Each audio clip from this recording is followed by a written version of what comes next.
Did you hear? Did you hear? They're having a 50-year reunion. I hear it on the radio. Everybody who graduated from Williston in 1974 gets to go to the 50-year reunion. Where the heck is my lines?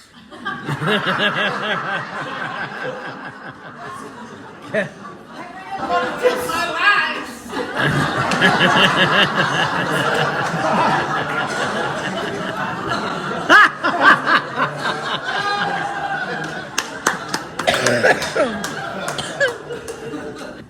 For all the 1974 graduates. Graduates? Graduates? What are you talking about, graduates? You never graduated nothing. I done so. Don't you remember how I graduated from the 6th grade after taking it only 3 times? You never really graduated. They just let you out because you was almost 18 years old. And they was sick of you spending all that time at Lewis and Clark Elementary. Parents were getting concerned. Well, yeah, but it counts, so. And I did graduate because I got a hat with the tassel to prove it. Plus, they said on the radio that anybody who graduated from Williston in 1974 could come. So they. All right, ready? That's fine. So you graduated, and you can go. Yeah. I guess I should go also, seeing how I actually graduated high school, and we've been in business partners for all these years. My classmates will never believe how successful we is. Yeah, that's a good idea, Jake. Maybe if you was to point out how rich we is now, one of them pretty divorcees might just want to kiss. Well, I wouldn't get your hopes up, Pete. But it is mighty amazing how we made all that much money just because you love to drink that Red Devil paint remover. I couldn't stand that stuff. But you convinced that guy that it was the best thing since sliced bread. Next thing you know, he started a company with that idea. He changed the name to Red Bull, though. But it's a shame. It's just the same stuff that you used to drink. Yeah, it's a good thing we sold him the idea for stock in the company, even if he did change the name to Red Bull. Amazing all those people buy that stuff to drink. Yeah, and it's great at removing paint, too. I could live like that. Hey, Pete, I'm sorry you never got to graduate high school like I did. You really missed out on a lot of fun classmates. Yeah, Jake, but you always was so much smarter than me with all your book learning and stuff. At least I got to hang around with a lot of you classmates because my job mopping the floors at the gym. Hey, what was your favorite part of high school? Leaving? Leaving? Come on now. You must like something. I couldn't wait to get done with my reading and writing so I could drive around looking for a pretty girl to ask for a date. Yeah. Man, I dragged that Main Street 100 times, and if that didn't work, I'd head out to the barbecue drive-in, I'd talk to them pretty girls that brought me my cherry coke and hammy sandwich. Yeah. I spent a lot of money on them cherry cokes, but I just couldn't land a date. Well, that might be because you always have Lucifer in the back seat, growling and slobbering. I did? No wonder you couldn't get a date. I reckon so. Oh, That was a that's a mean Well, what did you do since you wasn't taking them classes? Well, I kind of like some of them other activities like acting in them tiled capers and building floats for homecoming parades. Yep. Well, I hope you like it, because you sure weren't any good at it. What do you mean by that? Well, let's just say you never made it to make it as one of them engineers or whatever they call them. What are you talking about? You and Kathy Key was in charge of building that contraption with wire and wood and fancy paper and such. As I recollect, it just about fell apart when it was parading down Main Street. Oh, yeah. I couldn't live like that. No. Yep, we did some dumb stuff.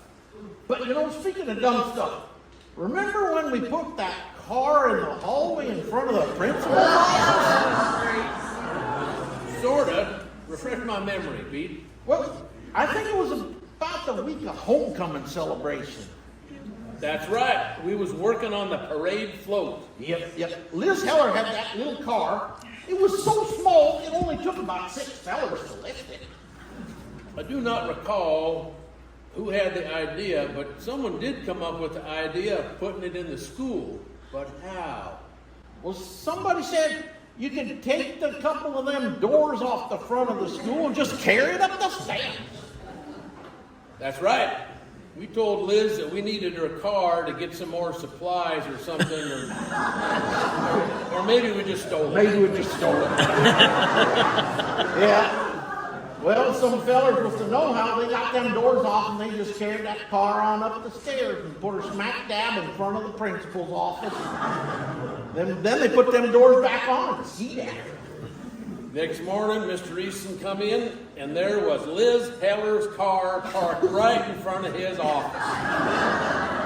I wonder if he was more angry or just plain perplexed at how it got there. Probably a little of both. Yep, that was a good one. Say, Jake, speaking of homecoming, you was on the football team, wasn't you? Well, yeah, I did play some as a senior, but not much as a junior. But I always looked like I played a lot. How so?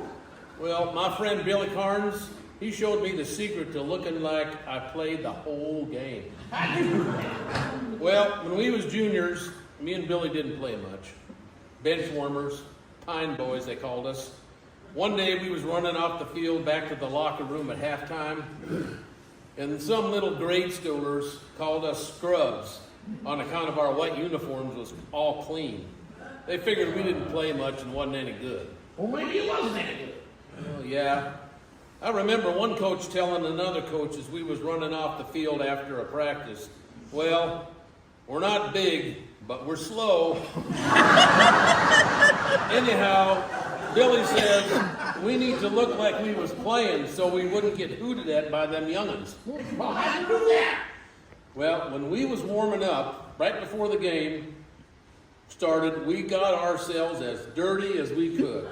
We'd dive for crazy balls or jump on fumbles that wasn't even there. We'd ground our knees in the dirt and put grass and rub it on our uniform.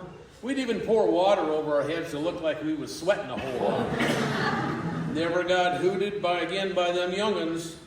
Our mammies could never figure out how we got so dirty when they didn't even see us out on the field during the game. Oh, I couldn't live like that. Hey, Jake, where'd you get those fancy duds anyhow? Well, you know I always wear these fancy clothes. Got used to it after I got kicked out of that studying hall class a million times about Mr. Thuy. Yeah. According to Mr. Thuy, my attire was not appropriate for learning. Well, you and your fancy best friends, they sure did corner the market on all them plaid suits back then. I sure wished I had one of them fancy plaid outfits. Well, we sure did look swanky. Yeah. But you never had no fancy duds, did you, Pete? That's true, Jake, but in the end, though, it worked out for me. What? How do you figure that? Well, one time, when I was mopping the floors in the gym in my usual clothes, one of them movie producers came up to me and asked me if I was a real Neanderthal. I didn't know what he was talking about, so I just said, yep, I sure am. And he didn't know I wasn't a real student, so he hired me right there and then to be the caveman in them tie-up capes. became a famous movie star.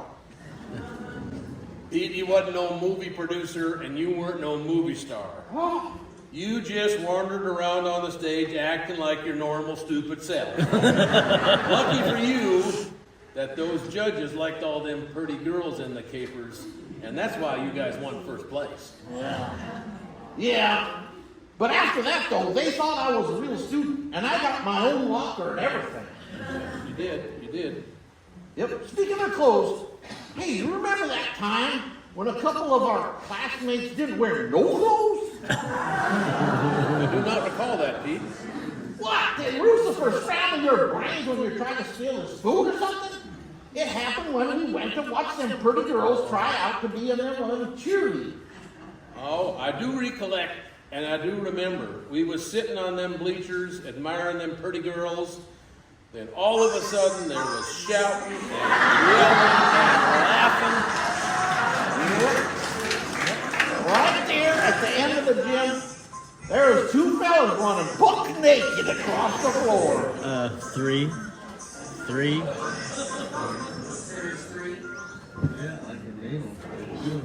I wonder who they was. They was wearing masks or something. I don't know, but I'm thinking no one was looking at their masks.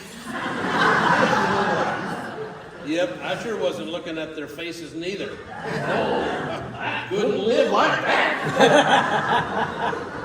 You know, that sort of reminds me. You remember the old classmate Kurt Anderson?